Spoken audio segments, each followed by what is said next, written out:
Vamos falar então sobre o plano divino nas Escrituras e a respeito da história da salvação, a partir da obra Teologia do Novo Testamento, de Howard Marshall, em que a gente verifica que o plano de Deus está particularmente predito nas Escrituras.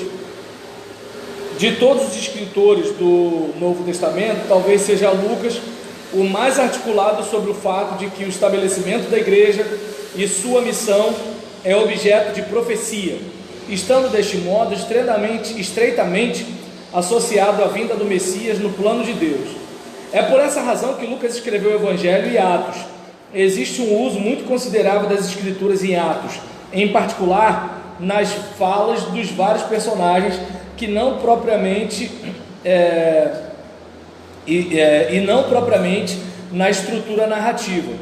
Uma parte importante do material, deixa eu olhar aqui, peraí, isso, uma parte importante do material bíblico, sem dúvida, é usada, podemos dizer, de uma maneira apologética, para demonstrar, a partir das Escrituras, o que o Messias seria e faria, afirmando assim que apenas Jesus corresponde ao perfil pessoal e à descrição da missão, conforme a gente vai ver em Atos 17, versículos 2 até 3, 2, 3 e 11. Mas também é de especial importância para Lucas que a criação da igreja, a criação da igreja de judeus e gentios pudesse ser vista como profetizada nas Escrituras. Atos 13, 47, Atos 15, versículos 16 até o 18. A efusão do Espírito que iniciou a formação da igreja está claramente pronunciada numa passagem bíblica que também anuncia quais pessoas o Senhor chamará para a salvação, conforme a gente verifica em Atos capítulo 2, versículos 17 ao 21. E esses dois fatores, o plano de Deus e a sua esquematização nas Escrituras, implicam que Lucas pretendia fazer uma história da salvação, uma expressão que pode ser entendida como carregada de várias nuances. Conforme o uso de Oscar Cullmann, o conceito história da salvação informa que a salvação de Deus provém de seus atos na história, nos eventos que serão entendidos como ações divinas, como a libertação dos israelitas do cativeiro do Egito e depois da Babilônia, e predominantemente na vinda, morte e ressurreição de Jesus. A insistência nos atos de poder de Deus na história contraria qualquer sugestão de que as pessoas são essencialmente salvas por um ato de pregação que pouco ou nada diz respeito ao modo da ação divina ou produz uma decisão existencial nos ouvintes, sem dúvida possibilitada somente pela pregação de Cristo, mas perigosamente perto de não ser muito mais do que uma decisão humana. Aí a gente, por exemplo, vai observar que, ao mesmo tempo, a expressão supõe uma atividade contínua de Deus, estendendo-se ao longo da narrativa contada no Antigo Testamento, de forma que a vinda de Jesus é o verdadeiro apogeu do que se fez antes por via de expectativas e profecias. As Escrituras, então, se tornam herança de uma igreja cujas raízes se assentam firmemente na atividade passada de Deus ao criar um povo para si. Essa atitude desconsidera qualquer tipo de marcionismo teológico que rejeita o Antigo Testamento em razão das Escrituras cristãs. Mas também existe a implicação de que a atividade de Deus se prolonga no futuro, numa história contínua da missão cristã, da qual Lucas narrou somente a primeira fase. Então a gente vai reparar aqui que, em relação à história da salvação, a gente percebe que, primeiro, o propósito divino, ele é revelado nas Escrituras, não é uma coisa solta. E aí, à medida que vai se pregando a vida e a vinda de Jesus, o que acontece? Há registros nas pregações apostólicas de que ele é o cumprimento de algo que já tinha sido predito no Antigo Testamento. E aí, quando, por exemplo, Marshall faz uma crítica a respeito de como é que eu posso dizer, que essa mentalidade de que Deus, ele tem uma história que se manifesta no passado, mas que não termina no presente e continua no futuro, para que pessoas sejam salvas e transformadas pelo poder do Evangelho. Mas esse Evangelho só pode ser realmente considerado Evangelho desde que Cristo seja pregado. Então, e quem é esse Cristo? Cristo é aquele prometido nas Escrituras veterotestamentárias, que se manifestou nos Evangelhos, que atua na Igreja Apostólica e que até o dia de hoje continua até que ele venha operando transformação na vida das pessoas. E quando, por exemplo, o Marshall está dizendo que isso, de certa forma, joga por terra qualquer tipo de marcionismo, é porque Marcião ou Marcion foi o primeiro cara a criar um cânon do Novo Testamento. Então, o que ele cria? Apenas textos do apóstolo Paulo e o Evangelho de Lucas, sendo que as citações do Antigo Testamento também eram descartadas por ele, já que o que seria revelação divina, cristianismo, palavra de Deus para a salvação das pessoas, seria apenas uma compreensão paulina da fé. E aí, depois dele, que a igreja veio como resposta, né, e definiu o cânon bíblico. Mas assim, voltando para cá, a ideia de que o Antigo Testamento, ele tem o seu peso, o Antigo Testamento, ele tem o seu valor, porque é ele que de certa forma diz, olha, ele vem. E aí o Evangelho diz o que? Esse é aquele que o Antigo Testamento disse que viria. Quando Jesus morre e é levado aos céus, e a igreja começa a pregar, o que os judeus que pregam aos judeus dizem? Esse é aquele de quem falou o profeta tal, profeta tal, profeta tal, profeta tal. Então, as Escrituras têm esse papel de ser a fotografia daquilo que Deus tinha predito. Então, Deus predisse, e isso ficou registrado nas Escrituras Sagradas do Antigo Testamento. Continuando aqui, como vimos anteriormente, tem se afirmado que Lucas desenvolveu tal compreensão como uma resposta à demora da parousia, ou presença, que a gente trata como a volta de Jesus. Argumenta-se que os primeiros cristãos consideravam a vinda de Cristo como o início dos últimos dias e esperavam a vinda do Filho do Homem, identificado com Jesus, sendo a chegada da nova era quase imediata. Para eles, a vinda de Jesus marcava de fato o fim da história, mas o tempo passou e o apogeu esperado não se concretizou. A igreja precisava revisar a sua teologia das duas eras, tendo o advento de Cristo como linha divisória. O que vemos na obra de Lucas é uma interpretação na qual a história da salvação continua no futuro até a distante parousia. O tempo da igreja e de sua missão preenche a lacuna que se abriu entre a vinda de Cristo e o tempo do fim, enquanto a presença do Espírito e sua atividade agem teologicamente como um tipo de substituição da parousia. Assim, a vinda do Espírito é a solução de Lucas à decepção causada pela demora da parousia, a qual, agora reservada a um futuro distante, perde o seu significativo papel anterior como fator predominante na teologia cristã. Já vimos que essa interpretação é de vários modos vulnerável. Em relação aos nossos primeiros críticos, deve-se acrescentar o fato de ser muito duvidoso que a igreja primitiva tenha sido dominada assim pela expectativa da parousia.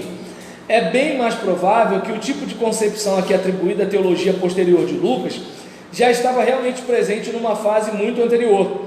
Parece claro que a experiência do Espírito Santo, como evidência decisiva da realidade da nova era, retroage tão longe no tempo quanto é possível observar. Deveremos entender a história mais em termos de duas eras: a de Israel, caracterizada por uma realização parcial e pela promessa, e a de Cristo e sua igreja, caracterizada pelo cumprimento da promessa e sua continuidade.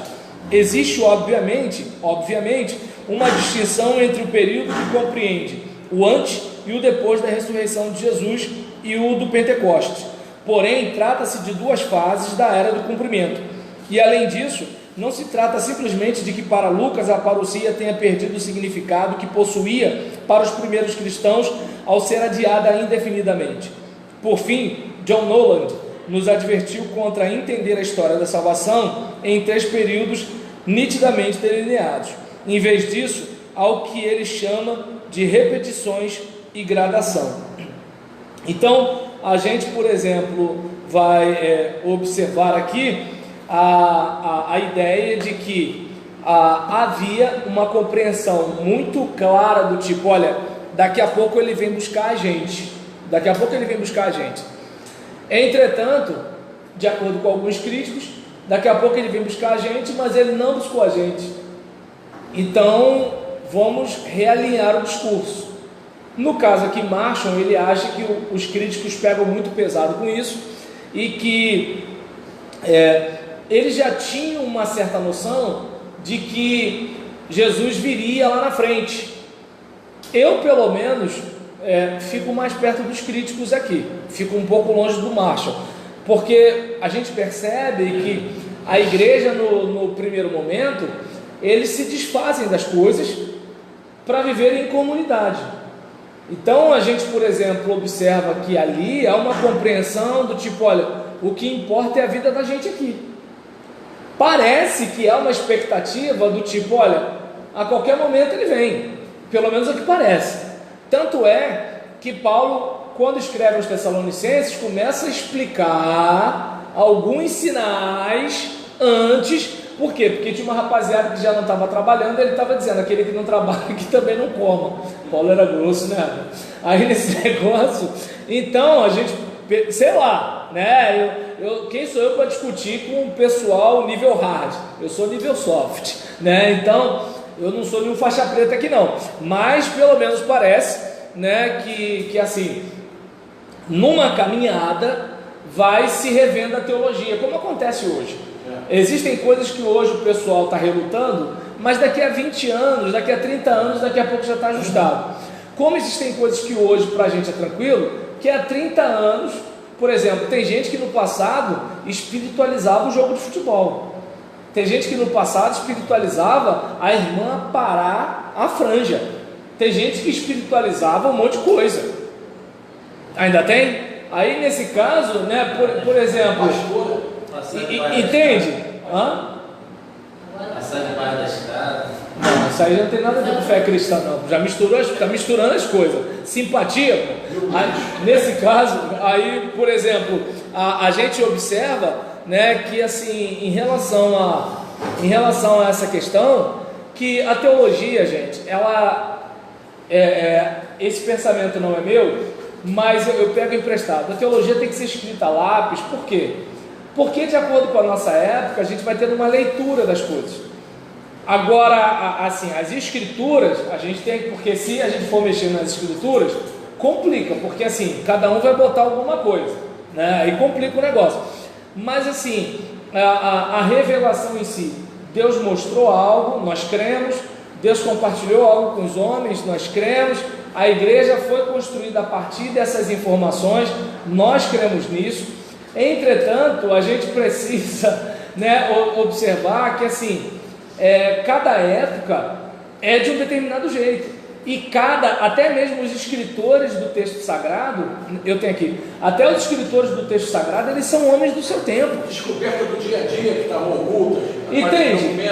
Ainda tem uma situação dessa. Então tem coisa que o cristão de 1900 afirmava, que o cristão de 1960 nega. Por causa de quê? Por causa de pesquisas arqueológicas relacionadas ao assunto bíblico.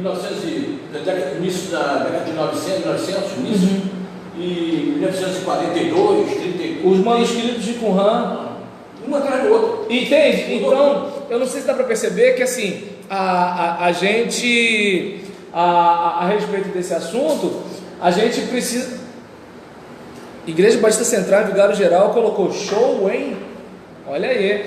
Aí nesse caso, a respeito desse assunto, eu não sei se dá para perceber que assim, quanta gente foi excluída por causa de jogar bola.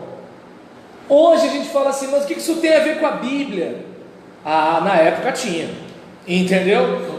Eu estou lembrando, né, numa aula que eu dei, né, e aí uma irmã conversando, né, comigo, dizendo que quando a igreja não permitia as irmãs usarem calça comprida, ela chegou no pastor e falou assim: pastor, qual é a base bíblica para mulher não poder usar calça comprida?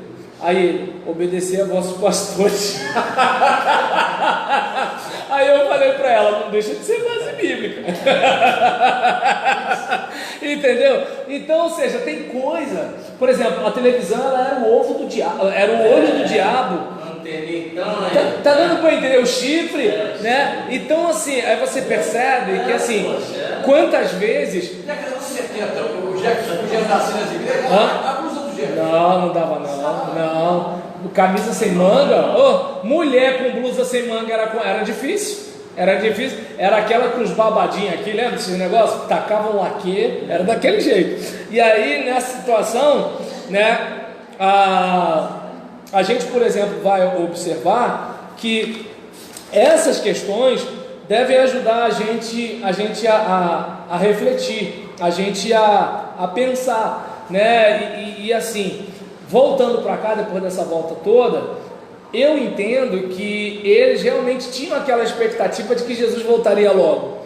E eu observo isso, se Paulo precisou explicar, parece que a igreja tinha aquela ideia, tanto que até Pedro fala: muitos têm sua vinda por demorada, é porque ele não quer que ninguém se perca, né? Então a gente percebe que assim, o pessoal devia estar assim: meu Deus do céu, ele não vem não? Aí vem Apocalipse, Maranata, ele vem. Então eu tenho a sensação de que o pessoal realmente estava esperando logo. Tanto que quem vai se desfazer das coisas? Quem vai ficar vivendo só a gente aqui? Né? Toda vez que acontece alguma coisa, né? Alguma coisa diferente. Ano 2000, bug do milênio. Exato, 2012, lembra 2012? O ano ia acabar em 2000, né? 1000 passará, mas 2000 não chegará, né? Então eu não sei se dá para perceber, né, que assim, a teologia ela tem que ser escrita a lápis. Teologia é investigação, é reflexão. O problema é que tem gente que está confundindo teologia com revelação. Aí complica, por quê? O andame é uma coisa, o prédio é outra. O prédio é o prédio, o andame é o andame, né? Então aí às vezes tem gente que fica usando o andame como se o andame fosse o prédio, mas o andame não é o prédio, né? E aí nesse caso, assim, claro que obviamente, né, no caso Howard Marshall, ele sabe muito mais do que eu, mas assim, nesse caso eu fico com os críticos entendendo que os cristãos primitivos mesmo, eles estavam esperando sim, entende? E aí, nisso que não veio, a gente tem que fazer um ajuste no discurso, e o ajuste foi feito, né? Então, como a igreja continua fazendo, no início muita resistência, muita peleja, muita briga, mas lá na frente, né, como por exemplo, antes do cano de marcionista, a gente, por exemplo, tinha o quê? A igreja era uma igreja só e cada bispo de cada lugar tinha aqueles livros que eles entendiam com mais facilidade para eles, outros tinham outros e assim. Tinha aqueles que a gente chama de homolegômena, né, que é o homolegomena, que é aquele que todo mundo aceita. Tem os antilegomena, que são aqueles que ninguém aceita de pronto, né, assim, há um pouco de discussão em relação a ele, né? Tem o apócrifo que, por exemplo, como é que eu posso dizer? Alguns, né, os veem, né, como deuterocanônicos, e tem aqueles que são os pseudepígrafos que todo mundo sabe que assim não são autênticos. E aí nesse caso aqui, a gente, por exemplo, vai reparar que o Marcião, ele faz o quê? Ele separa os textos, né? Só Paulo, o que está relacionado a Paulo, Lucas que está relacionado a Paulo, né? E nada relacionado ao Antigo Testamento. Quando ele faz um negócio desse, aí surge uma resposta da igreja. É como acontece também com o liberalismo teológico. Não sei se vocês já estudaram sobre o liberalismo teológico. Ele surge como assim: vamos harmonizar a teologia com a ciência. Estou falando de um modo muito panorâmico. Vamos harmonizar a teologia com a ciência. Por exemplo, é complicado para a gente a ideia de um jumento falar, mas agora a gente crê e pronto, né? Então, alguns milagres, algumas narrativas fantásticas do Novo Testamento, a gente tem algumas dificuldades, assim, se a gente for olhar cientificamente. Então, vamos tentar harmonizar o negócio. Aí, o que acontece? Surge um movimento chamado fundamentalismo como resposta ao liberalismo. E ambos pegam o mesmo caminho. Como eles são filhos do iluminismo, digamos assim, é aquela mentalidade do tipo, vamos usar a razão como critério do negócio. E aí a gente tenta fazer o quê? Pegar dados científicos para provar que o que a Bíblia está falando é verdade. Então a gente percebe que enquanto um usa questões científicas para olhar assim, olha, isso aqui, Moisés viajou na hora de escrever isso aqui. Aí o fundamentalista, aqui ó, tá vendo? Existe uma pesquisa tal em Massachusetts, né? Em Harvard, né? Existe não sei o que lá que prova que Moisés estava certo. Aí você percebe que ambos estão tendo o quê? A ciência como autoridade, não a revelação. Entende mais ou menos a questão? Então assim, a teologia é assim, surge um negócio, depois surge o outro, né? E assim vai. Agora, a revelação está lá. Paulo continua dizendo a mesma coisa, João continua dizendo a mesma coisa, Moisés continua dizendo a mesma coisa, mas a leitura da gente muda de acordo com a época, embora a gente diga que a gente sempre pensou igual aos apóstolos. Até porque na luta do bem contra o mal, todos nós estamos do lado do bem, com a luz e com os anjos, como diz a música de Renato Russo. Então, dificilmente a gente vai ter a ideia de que a gente está do lado do mal. É o bem contra o mal. E você, de que lado está? Todo lado do bem, com a luz e com os anjos. E aí nessa situação, né, tá todo mundo defendendo a sã doutrina, todo mundo defendendo o evangelho, todo mundo defendendo as escrituras sagradas, todo mundo está defendendo só a escritura, né? E nessa brincadeira, quando você vai ver, tem algumas questões nossas, da nossa forma de ler, da nossa forma de interpretar, da nossa forma de lidar, só que a gente desconsidera isso, até porque senão a gente vai ficar tão humano quanto a pessoa que pensa diferente da gente. Então a gente tem que ter alguma coisa além, né? A gente tem que ter alguma coisa mais acima, para deixar claro que a gente está do lado de Deus, e os outros são tudo hereges, estão tudo com Satanás, e na casa do Senhor não existe Satanás, show Satanás, beleza?